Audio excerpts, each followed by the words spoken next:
Gracias, senador. Buenos días. A ver si estoy en línea. Sí, ahí estoy. Esta imagen me gusta mostrarla al principio de las presentaciones porque refleja algo que de alguna forma todos intuimos, es que el agua es muchas cosas para distintas personas. Y el agua, como el senador lo introducía en su presentación, es un tema suficientemente complejo como que podríamos estar aquí 2 horas, ¿cierto? O un semestre conversando. Creo que tengo media hora, entonces voy a tratar de ser un poco más sucinto. Y tratar de ordenar un poco la discusión respecto a las problemáticas del agua, no intentando hacer un barrido exhaustivo, institucional, físico, científico, económico, porque simplemente no podría.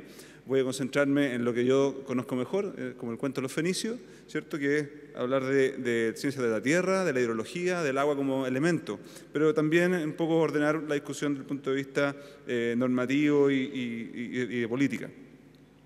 Así que voy a intentar hablar un poco de las particularidades del agua como recurso, las cosas que la hacen distinta, que hacen que la discusión sobre el agua sea tan apasionada, tan difícil. Hablar sobre seguridad hídrica como un concepto un rector para el análisis. Después hablar un poquito, ya que esta es una sesión sobre ciencia, hablar de los desafíos de investigación que la ciencia tiene ahora respecto del agua en Chile y sugerir algunas líneas de trabajo y de acción futura para, como decía el título de la presentación, purificar el futuro del agua. El contexto nacional, yo creo que todos lo intuimos, pero es bueno verlo en cifras. Chile es un país tremendamente diverso en lo que se refiere a la disponibilidad de agua, y dentro de esa diversidad nos encontramos con que la mitad de nuestro territorio, esencialmente de la región metropolitana hacia el norte, tenemos una situación de estrés hídrico. Dependiendo cómo uno lo mida y a quién le pregunte, ¿cierto? Uno podría hablar, hay estas cifras de 1000 metros cúbicos por persona al año como agua disponible, y la mitad de nuestro país está por debajo de esa cifra, y se puede considerar que debajo de esa cifra estaríamos en una situación de crisis hídrica, ¿de acuerdo? Así que eso es una de las cosas importantes. En la región metropolitana, los que somos de Santiago, no estamos muy sensibilizados respecto a esto, así como lo están los vecinos de 50 kilómetros más al norte, porque somos privilegiados, tenemos una cuenca de 5.000 kilómetros cuadrados, que es la cuenca del río Maipo, con nieve, con glaciares, donde llueve el doble de lo que llueve o precipita, ¿cierto?, en Santiago, y eso nos entrega un suministro de agua que para todo efecto es bastante adecuado. Así que nosotros abrimos la llave en general en nuestras casas y sale agua. Esa no es la realidad que mucha gente vive normalmente. Ahora, ¿es el agua distinta de otros recursos naturales? ¿Por qué esta complejidad? ¿Por qué nos complicamos tanto? Bueno, el agua, si uno lo piensa y si uno lo analiza y lee la literatura, es tanto un bien público como un bien privado. ¿En qué sentido? Es un bien privado en el sentido de que se necesita agua para generar energía, se necesita agua para producir alimento, se necesita agua para bebida. Es decir, podemos asociar agua y una persona o una institución que necesita esa agua para generar un bien. Y en ese sentido se comporta como un bien privado. Pero al mismo tiempo es un bien público, porque lo necesitamos para navegar, para transportar bienes, ¿cierto?, para sustentar la vida y la biodiversidad en ecosistemas, para sustentar paisajes que valoramos muchísimo como sociedad. Entonces la misma agua puede ser bien privado o bien público, y eso complica muchísimo el análisis. El agua es móvil, el agua se mueve, ¿cierto?, de un lugar a otro, no está quieta. Quiere llegar al mar, viene de la atmósfera, entonces nos cuesta agarrarla, ¿cierto? Nos cuesta encontrarla. El agua es variable en su oferta y en su demanda. No está siempre presente en el momento en que la queremos, no está presente, como vimos en la figura anterior, en el lugar donde la queremos, ¿de acuerdo? Y por otro lado, la demanda por agua también es variable. Queremos agua en algunas épocas del año, no queremos mucha agua en otras épocas del año, dependiendo de la actividad para la cual la queramos usar. Esto es incluso válido para los ecosistemas. Los ecosistemas necesitan agua de manera variable durante el año. Y si yo le pongo una misma cantidad de agua a un ecosistema durante todo un año para mitigar un impacto ambiental, puedo destruir ese ecosistema, efectivamente. El costo del agua. El costo del agua es interesante de estudiar. En el agua, como en pocos otros recursos naturales, se aplican economías de escala de manera muy intensa. Mover agua, almacenar agua, requiere obras de infraestructura que generalmente son muy grandes, muy masivas. Mucho cemento aquí, para hacer canales, para hacer embalses, estanques. Y ese tipo de obras generalmente se benefician al aplicar economías de escala, es decir, al construirlas lo más grandes posible. ¿Cuál es el problema con eso? Que generalmente construimos obras que tienen capacidad en exceso. Y por lo tanto, se demora mucho tiempo en recuperarse esa inversión y el análisis económico de ese tipo entonces de infraestructura es complejo y es más difícil. Al revés de la energía, no está Rodrigo acá, al revés de la energía, exactamente al revés de la energía, el agua es costosa de transportar, pero muy barata de almacenar. La energía es barata de transportar, pero muy costosa de almacenar. Y eso también implica o impone dificultades en el análisis. El precio del agua, por lo tanto, generalmente refleja el costo de llevar esa agua de un lugar a otro. Es un costo marginal asociado, ¿cierto?, al transporte o la recuperación del capital de la obra de infraestructura, pero no refleja típicamente el valor de escasez de esa agua. ¿De acuerdo? Así que nuestro costo, la cuenta de agua que cada uno recibe, se refiere típicamente al costo que la empresa sanitaria incurrió para tratar esa agua, clorarla, recuperarla de tu casa, llevarla a una planta de tratamiento en La Farfana o en el Trebal o lo que sea. ¿De acuerdo? Y no refleja el precio o el costo, el valor social que significa el hecho que esa agua no está disponible en todas partes, a toda hora y tiene un valor público para todo el mundo. ¿Okay? Y finalmente, la otra cosa que es importante recalcar respecto del agua como para ordenar la discusión es que el agua representa tanto una necesidad como un deseo. Y eso tiene que ver con cuánta agua yo disponga. Hay ciertos umbrales bajo los cuales el agua representa una necesidad, ¿cierto? Algunos litros de agua al día por persona son una necesidad, porque si no, nos morimos. Pero por sobre eso, si yo quiero tener un jardín que lo quiero regar, si me gustaría tener una piscina que la quiero llenar para poder refrescarme durante el verano, entonces el agua empieza a ser no una necesidad, sino que un deseo. Entonces el mismo bien se comporta de maneras distintas desde el punto de vista económico. ¿Okay? Entonces el problema del agua, ahora si lo llevamos, si tratamos de ordenar un poco esto, se trataría entonces de hacer el match, ¿cierto? De ajustar la oferta y la demanda. Cuando yo digo demanda, lo voy a dejar bastante abierto por el momento, tomando en cuenta las propiedades de ubicación del agua, de oportunidad de presencia de esa agua y el costo de satisfacer esa demanda. Pero esa cosa que parece tan simple, ¿cierto?, aplicada, por ejemplo, al pan, ¿cierto?, en el tema del agua no es tan fácil, ¿ya? Es un problema institucional. Mencionaba el senador, creo que 28 instituciones, dependiendo cómo uno las cuenta, hay gente que estima que son 40 y en el norte hay gente que estima que son 60 instituciones que se refieren al tema del agua. Y también de gobernanza, porque tenemos múltiples personas, ¿cierto? Tenemos múltiples usuarios para un mismo vaso de agua en este caso, porque es un bien de uso público. También hay particularidades en la demanda, porque el tema del agua invoca, ¿cierto?, o provoca emociones y símbolos, y está relacionado con la cultura y con la supervivencia de la cultura. Entonces, no es un bien cualquiera desde el punto de vista de la demanda. Y finalmente, particularidades en la oferta, porque hay particularidades económicas, por lo que comentaba hace un rato, y particularidades físicas también impuestas por este sistema terrestre, el sistema climático, que voy a mencionar, como vamos a ver un poco más adelante, es bastante más difícil de manejar y más chúcaro, como quien diría, ¿cierto?, de lo que nosotros querríamos. Entonces, en este contexto, surgen paradigmas de análisis que van evolucionando en el tiempo y que van cambiando. Y yo diría que en este momento de la historia nos encontramos realmente en un cambio donde el concepto de seguridad hídrica surge como un concepto distinto para pensar en los problemas de agua, y donde hemos evolucionado desde 50 años atrás o 60 años atrás, donde el paradigma era evitar que el agua se perdiera en el mar, ¿cierto?, donde decíamos que ninguna gota de agua escape hacia el mar porque vamos a perderla, a un paradigma actual donde tomamos en cuenta ahora en tres ejes, ¿cierto?, las necesidades de los seres humanos, a ver si funciona esto, sí, las necesidades de los ecosistemas y las condiciones climáticas y físicas que determinan la disponibilidad de alguna forma. Entre esas tres dimensiones grandes tenemos entonces estas dos esferas que se refieren a las necesidades de la sociedad y los ecosistemas, por una parte, y la disponibilidad ambiental y tecnológica que podemos encontrar para el agua. Si actuamos de manera descoordinada entre estos tres ejes, estas esferas se pueden separar, ¿cierto?, y la seguridad hídrica tiende a disminuir.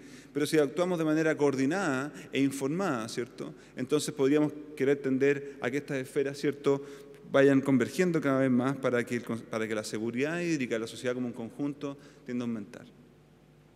Eso va más allá de proveer agua a un cierto usuario en un momento dado, en un lugar determinado. Bueno, pasando un poco a los desafíos más de investigación, primero simplemente recordarles a todos, esto es materia del colegio esencialmente, que la cuenca hidrográfica es la unidad de análisis. Cada cuenca ahora es como una huella digital, cada cuenca es distinta, cada cuenca hidrográfica tiene su propia particularidad, su propio temperamento, y eso hace que el trabajo en agua sea un trabajo un poco detallado, porque el problema de aquí es distinto del problema de allá, y la solución que encontré en este lugar tal vez no me va a servir en la solución de la cuenca del lado, por ejemplo. Desde el punto de vista científico es bastante interesante pensar un poquito y comparar el estado de avance de distintas ciencias y ponerlo en contexto del avance de la ciencia hidrológica. En este congreso se ha hablado o se va a hablar de astronomía, de biología, y es bastante impresionante pensar los avances que la astronomía, por ejemplo, ha logrado desde el punto de vista de observar el universo, de tener teorías cada vez más firmes sobre cómo el universo funciona, de poder predecir cómo el universo va a operar, ¿cierto? Predecir simplemente la posición de un astro, la posición de un planeta en un instante dado, ¿cierto? Por otro lado, la biología, ¿cierto? Ha tenido avances tremendos desde el punto de vista de decodificar nuestra esencia como seres humanos y como de otros animales. Pero en el caso de los ríos y las cuencas, es una foto del río Mapocho, ¿cierto? Cerca donde yo vivo, chuta, se puso a llover, chuta, nos inundamos. Y generalmente entonces esa inundación nos pilla desprevenidos, mal preparados, ¿cierto? Y nos pilla por sorpresa. Como mencionaba Rodrigo hace un rato, hay una sequía, lleva 4 años. No sabemos si la sequía va a continuar otros 4 años o si va a terminar el próximo año. Y yendo un poco más a lo local, si estamos en el río Maipo y estamos en agosto de un año, no sabemos si el verano siguiente vamos a tener suficiente agua. Tenemos que esperar hasta septiembre. Es así de frágil nuestro conocimiento y así de caótico el sistema, tal que impone preguntas de investigación que son no triviales. Entonces, desde el punto de vista de la hidrología y del agua, estamos un poco en la situación de este elefante proverbial. Conocemos algunas partes de este bicho, pero no lo entendemos en su completitud, no entendemos bien cómo funciona y por lo tanto tenemos poca capacidad todavía para predecir de manera razonable, con un periodo de antelación adecuado, cómo se va a comportar este sistema terrestre, de manera que nos sirva para tomar decisiones respecto de gestión del agua, de preparación contra sequía, de preparación contra emergencias, de inundaciones, etc. La hidrología es bastante simple si uno quiere conceptualizarla. Este mono muestra un poco las rutas que podría seguir una gota de agua, y aquí yo los invito a todos a pensar y transformarse en una gota de agua que viene cayendo, ¿cierto?, desde el cielo, desde una nube. Tiene varias posibilidades esa gota de agua al momento de encontrarse con el suelo. Puede caer en forma congelada, ¿cierto?, y quedarse ahí por un buen rato en forma de nieve o de hielo. Puede caer sobre el follaje de la vegetación y puede ser evaporada de nuevo hacia la atmósfera. Puede llegar al suelo finalmente y en el suelo entonces interactuar con el suelo, insertarse, ¿cierto?, infiltrarse hacia el suelo, incorporarse, juntarse con otras gotas de agua en un acuífero, por ejemplo, y quedarse ahí también esperando que alguien la bombee, ¿cierto?, y la saque para usarla en riego, en agua potable, en minería. Puede escurrir rápidamente por la superficie del terreno y generar un montón de problemas de inundaciones, de erosión, de aluviones, desastres. Así que hay un montón de cosas que pueden pasarle a esa gota de agua una vez que cae y entra en contacto con la superficie de la tierra. En Chile, este mismo proceso hidrológico, esta misma figura, varía muchísimo de región en región. ¿Por qué? Porque está condicionada por el clima local, por la vegetación, por la geología, etc. Y eso plantea problemas de investigación que son distintos entre sí. Aquí vemos entonces los regímenes promedio de varios ríos importantes a lo largo de Chile. Vemos cómo son todos distintos entre sí. Tenemos los meses y tenemos el caudal en los ejes. Y vemos cómo el caudal va siendo mayor o menor en distintas épocas del año, dependiendo de la zona donde yo estoy ubicado. Y también podemos ver las diferencias en magnitud, ¿cierto?, en el eje vertical, ¿cierto?, no se ve muy claramente, entre los caudales promedio de uno u otro río. Desde el río Yuta por el norte, ¿cierto?, hasta el río Aysén en Puerto Aysén, hay 1, 2, 3 metros cúbicos por segundo, ¿cierto?, que es realmente poca agua, hasta 400, 500, 1000 metros cúbicos por segundo, que ya no es tan poca agua, ¿cierto?, y que representa todo tipo de oportunidades distintas. Así que si quisiéramos categorizar las cuencas hidrográficas en Chile para hablar del agua en Chile, tendríamos que simplemente hablar de Chile por regiones. En la zona norte tenemos pocos ríos, los ríos son chiquititos, muchos de ellos no llegan al mar, muchos terminan en cuencas cerradas que constituyen estos salares, ¿cierto? Y de ahí el agua vuelve a la atmósfera por evaporación. Ahora, en el norte entonces los recursos subterráneos son realmente importantes desde el punto de vista del agua como problema social. Y tenemos varias preguntas que no hemos sido capaces de responder a pesar de que le hemos puesto esfuerzo y recursos por varios años ya. Por ejemplo, ¿cuánta agua recarga los acuíferos del norte? Es una pregunta que todavía no está muy clara. Entonces yo no sé cuánto entra, no sé cuánto hay en este reservorio, no sé cuánto puedo sacar para evitar un desastre mayor, ¿cierto?, hacia adelante en el tiempo. No sabemos tampoco exactamente cómo funciona la evaporación desde el suelo. No sabemos si se evapora mucho, se evapora poco, cómo varía la evaporación en el tiempo. Y por lo tanto tampoco conocemos una flecha importante de este balance de este sistema. En muchos casos, para muchos acuíferos del norte, no sabemos cuál es su forma, no sabemos cuál es su tamaño, ni sabemos cuánta agua tienen contenido en ellos.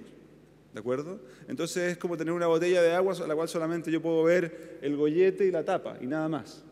¿Okay? Y eso es una situación bastante estresante para mucha gente y con razón.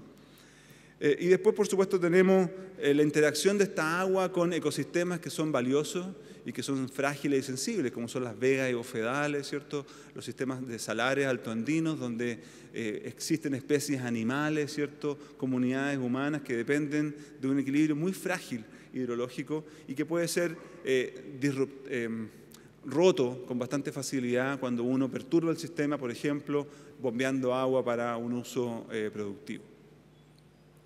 En la zona centro-norte tenemos una situación un poco mejor que en el norte porque empieza a ser más húmedo, ¿cierto? La precipitación tiende a aumentar con la latitud.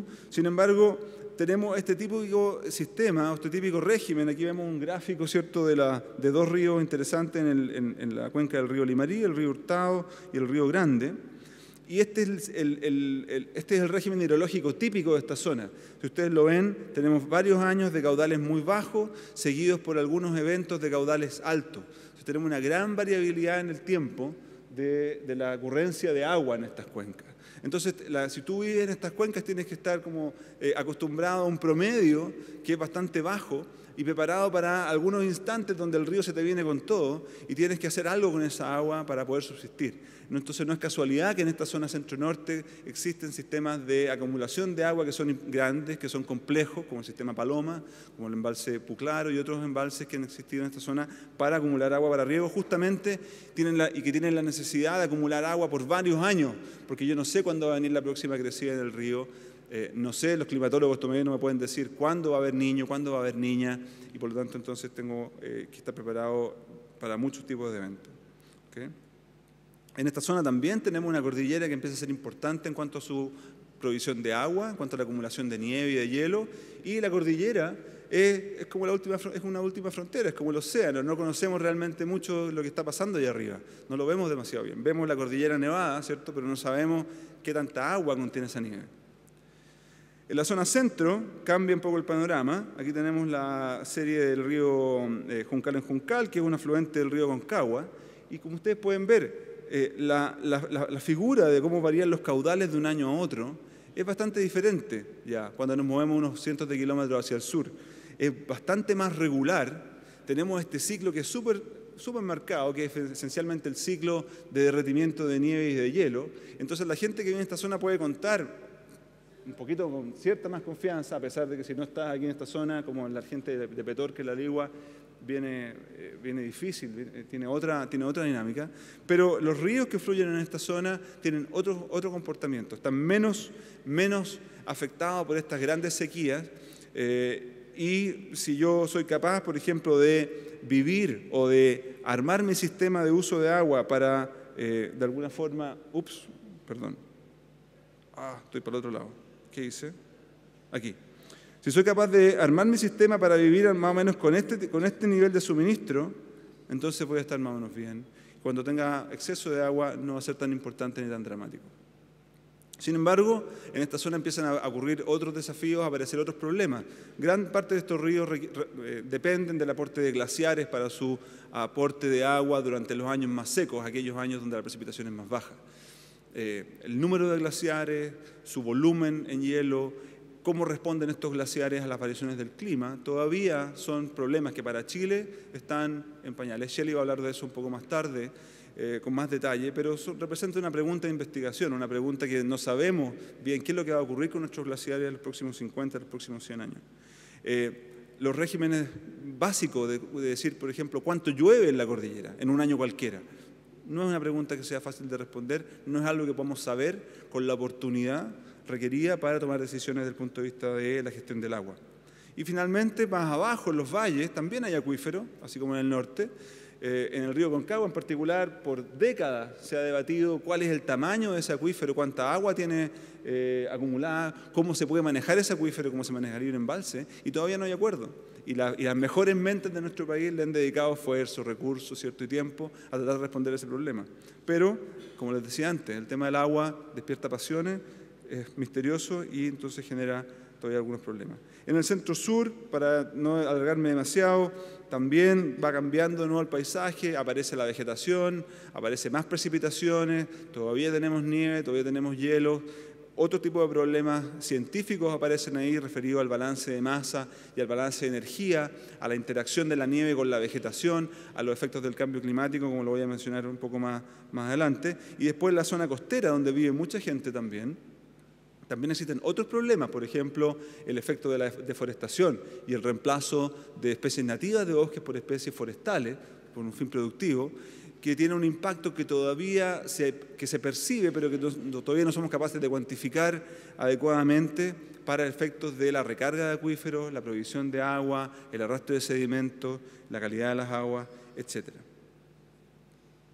En la zona austral tenemos mucha agua, muy poca gente, uno podría decir, aquí no hay problema, estamos ok, pero aquí empiezan a surgir otros problemas administrativos, ¿cierto? Que muchos de ustedes conocen por la prensa, porque se ha discutido, por ejemplo, el acceso al agua por parte de los habitantes locales en un ambiente donde los derechos de aprovechamiento de agua están otorgados a pocas instituciones y por lo tanto entonces, o pocas empresas, y por lo tanto genera entonces una escasez administrativa del agua.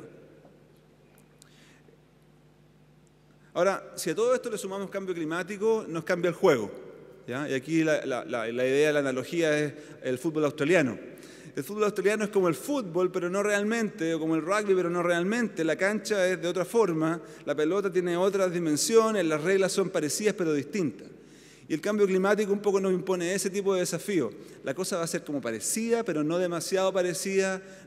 Por un tiempo no vamos a saber bien cuáles van a ser las reglas del juego cuando nos cambian la forma de la cancha.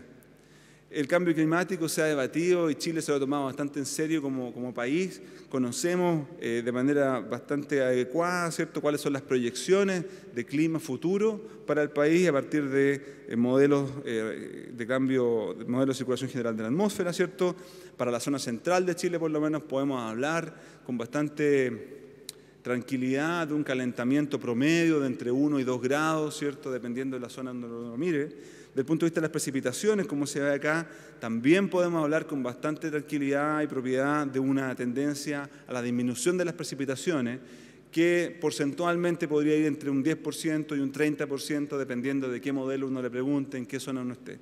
Esa señal es bastante robusta, es decir, la mayoría de los modelos proyectan una disminución de las precipitaciones para la zona central de Chile entre Copiapó y Puerto Montt. Al norte de Copiapó y al sur de Puerto Montt los modelos no están muy de acuerdo, podría haber una tendencia neutra, una tendencia al aumento de precipitaciones, pero esa es bastante difícil. Ahora, para Chile, entre Copiapó y Puerto Montt, podemos hablar de una tendencia a la desecación durante los próximos 100 años. ¿Qué impacto va a tener eso? Bueno, necesitamos conocer un poco de hidrología. Un calentamiento debería entonces tender a disminuir la acumulación de nieve y hielo, porque la fracción de precipitaciones sólidas, ¿cierto?, de nevadas, debería tender a disminuir y debería aumentar la fracción de precipitaciones líquidas, ¿cierto? Las tasas de evaporación deberían de cambiar también, porque la evaporación se relaciona con la temperatura del aire, con la sequedad de la atmósfera. ¿okay? Pero también la vegetación va a cambiar. En algunos casos, el cambio climático podría ser favorable al desarrollo de vegetación. Podríamos tener vegetación donde antes no había vegetación. Y eso entonces impone todo tipo de preguntas, porque la vegetación y la hidrología van muy de la mano. La vegetación intercepta el agua, la vegetación consume agua, la vegetación favorece la evaporación también. Así que finalmente llegamos a que tenemos una gran pregunta acá, es decir, para efectos del cambio climático y los recursos hídricos. Se han hecho también en Chile, y esto no soy el primero, análisis de primer orden realmente de qué es lo que tendría que pasar en escenarios de cambio climático. Esta figura que corresponde al caudal del río Maipo en el Manzano es un ejercicio simplemente de aplicar un modelo de simulación con un escenario de un 25% menos de precipitación y 1 grado adicional de temperatura promedio al año. Y lo que uno muestra, lo que uno ve efectivamente es que comparado con la situación histórica que se ve en rojo y en negro, el modelo entrega una curva verde que efectivamente muestra una disminución en el volumen de agua que es superior, de hecho, porcentualmente a la disminución de la precipitación. Es decir, si disminuye la precipitación un 25%, puedo esperar que el caudal disminuya más de un 25%, un 30% o algo así. Y también un cambio en el régimen, ¿cierto?, de la escorrentía, ¿cierto?, con un adelantamiento de los caudales máximos, con una mayor preponderancia de eventos de crecida durante el invierno. Y así entonces vamos avanzando en nuestro conocimiento. Pero esto es una estimación de primer orden y no considera un montón de otras complejidades como las que les acabo de mostrar. Bueno, 4 minutos. Perfecto, que me quedan 2 diapositivas. ¿Cómo purificamos el futuro? Que es el título de la presentación. Tengo media hora más, me dijiste, ¿cierto? Sí. Bueno, como científico y como ingeniero, la primera estrategia que a mí se me ocurre es medir. Tengo un hijo de 7 años, me pregunta, papá, ¿por qué tú quieres medir todo? Me gusta medir porque esa es mi pega. Siento que al medir podemos conocer, ¿cierto? Al conocer podemos predecir, al predecir podemos estar preparados, ¿cierto? Y podemos entonces tomar mejores decisiones. ¿Qué tipo de información tenemos que medir como país? Estamos al debe en las mediciones de agua subterránea. ¿Cuánta hay? ¿Dónde está? ¿Cómo varía en el tiempo? Estamos al debe en nuestro conocimiento de las cuencas de cabecera en los ríos de montaña. No sabemos, ¿cierto?, cuánto precipita, no sabemos cuánta nieve se acumula, cuánto se derrite, cómo, qué tan rápido, ¿cierto? No sabemos, nos pilla un aluvión, por ejemplo, como el del año pasado, ¿cierto? Una tormenta que nadie vio, un aluvión que nos pilló a todos de sorpresa, que interrumpió el suministro de agua de Santiago por 4 días, ¿de acuerdo? No conocemos tampoco a nivel de país cuánta agua se está extrayendo y cuánta agua se está consumiendo. Eso es un pecado original tremendo. No sabemos cuánta agua estamos usando como país. Porque hay mucha gente que decide que es mejor sacar el agua y no decirle a nadie cuánta agua está sacando. Y ahí entonces cualquiera que ha tratado de balancear su chequera, ¿cierto? Cualquiera que tiene una cuenta bipersonal. ¿Quién tiene una cuenta bipersonal en el banco aquí? Sabe que es un problema. Mi amor, ¿tú hiciste este cheque? No, tú. Ya, de eso se trata este asunto de las extracciones. La gobernanza. Los usuarios están dispersos, no conversan entre sí en su mayor parte. Hay algunas organizaciones de usuarios que funcionan como tal, que están coordenadas, que tienen tecnología, que tienen ciencia, pero en general son excepciones. Los usuarios del agua están poco organizados y eso necesita cambiar. Tenemos que también incorporar a la gobernanza del agua los usos no productivos, porque por el momento el agua es un tema solamente de los que la usan para sacarla del río. Y los que no la usan, los que la quieren esa agua para no sacarla del río, para dejarla ahí, no tienen mucha voz en lo que se refiere a la institucionalidad del agua. Y eso tiene que cambiar. En lo que institucionalidad, bueno, ojalá pudiéramos pasar de 40 agencias a 10 agencias, estaríamos felices. Al menos que esas agencias conversen entre sí, y que compartan información, sería un gran avance. El Estado de Chile está en un esfuerzo para ello, no es como que no estamos haciendo nada, pero se debe intensificar y se le debe dar la prioridad que merece. El fortalecimiento del Estado como garante de un sistema, y aquí yo no me voy a meter en el sistema de nacionalización ni mucho menos, pero al menos el Estado tiene que tener un rol desde el punto de vista de poder garantizar que las reglas del juego se cumplan, que las cosas que tienen que ocurrir ocurran, y tener un rol proactivo como Estado y no reactivo ante denuncias, ante escándalos y todo lo demás. 1 minuto. Gracias. Ordenamiento territorial. No he hablado nada de esto, pero es súper importante, porque donde sea que miramos en Chile, el problema del agua está asociado al problema del suelo. Los usos del agua están asociados al uso del suelo, y mientras no tengamos una política nacional de ordenamiento territorial que determine, por ejemplo, las áreas protegidas, ¿cierto?, las áreas con énfasis productivo, no vamos a poder nunca solucionar este tema del problema del agua. La gestión adaptativa. En Chile tenemos una forma de trabajar que es bastante curiosa. Yo pido un permiso para hacer algo, todo el mundo pelea conmigo, pero finalmente me dan el permiso, tengo el permiso, hago lo que quiero hacer y nadie me puede decir que no lo haga. Eso no funciona muy bien cuando tengo un sistema natural para el cual no sé cómo va a responder. Yo tengo que tener la capacidad de volver atrás, de revisar mis acciones, de adaptar mi acción. Y para eso requiero tener una buena conversa con mis vecinos. Hago una fiesta hasta las 4 de la mañana, pero a las 2 en realidad ya están todos locos. ¿Paremos la fiesta o no? Y finalmente, la generación de conocimiento. Aquí hay en Chile la institucionalidad científica, se ha hablado muchísimo, es relevante, conocemos poco todavía, es un sistema difícil de conocer, hay muchos esfuerzos en La Serena, en Iquique, en Santiago, en Chillán, no me quiero perder nada, en Valdivia, por conocer más sobre el agua. Pero estamos fragmentados, no somos tantos y es difícil avanzar así. Así como y Jaime va a hablar mucho de esto, se le ha dado gran énfasis, ¿cierto?, al tema sísmico en Chile como una característica importante en nuestro país. Yo creo que no hemos sido capaces todavía de reconocer que el tema del agua es un tema país que requiere un esfuerzo de similares magnitudes, porque los costos sociales y económicos asociados a las sequías y a las inundaciones probablemente sean comparables, yo no he hecho el análisis, sean comparables con los costos de otros desastres naturales, y por lo tanto institucionalmente necesitamos un énfasis como este. Por ejemplo, con un centro nacional o una agencia nacional de investigaciones hidrológicas que pueda organizar, que pueda dar guía, ¿cierto?, al trabajo de investigación para generar respuestas razonables, ¿cierto?, para la sociedad. Me pasé 30 segundos, parece. Gracias. Eso.